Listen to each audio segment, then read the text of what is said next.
warahmatullahi wabarakatuh dan selamat pagi Ibu serta teman-teman sekalian. Kami dari kelompok 2 ingin menjawab pertanyaan yang telah diberikan oleh teman-teman sekalian.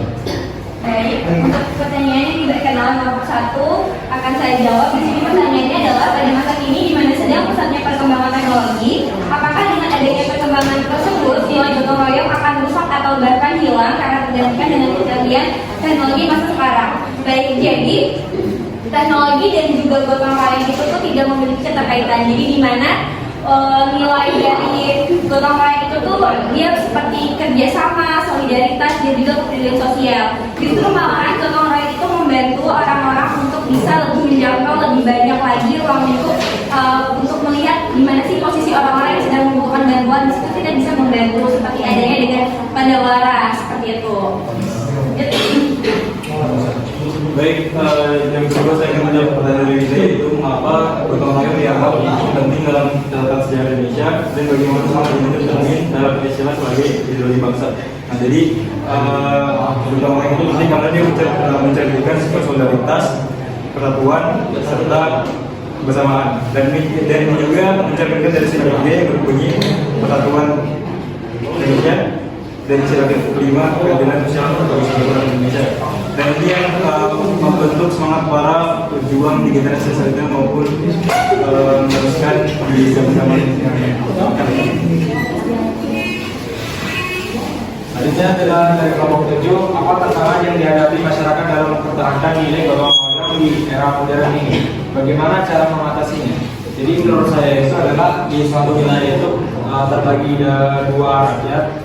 Satunya itu yang dia itu sering berperan aktif, satunya itu dia berperan pasif. Nah, saya akan menjelaskan berperan pasifnya.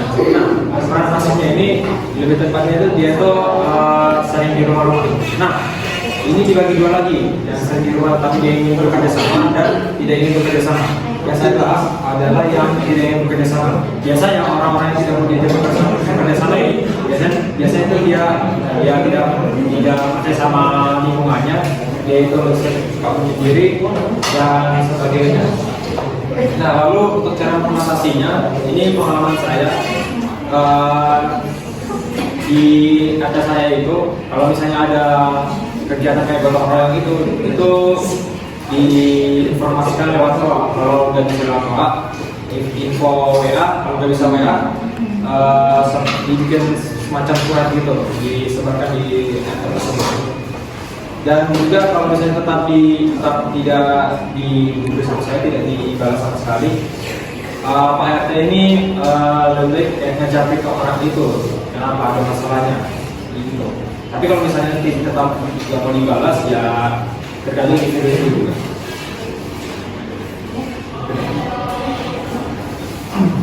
Oke, saya selanjutnya akan menjawab pertanyaan dari kelompok 8. Jadi pertanyaannya itu bagaimana nilai gotong royong dapat diadaptasi agar relevan dan efektif dalam menyelesaikan masalah di perkotaan yang cukup padat. Jadi caranya satu. Jadi nilai gotong royong tetap bisa direlasikan dengan nilai gotong royong tetap bisa relevan dan efektif dalam menyelesaikan masalah di perkotaan yang cukup padat seperti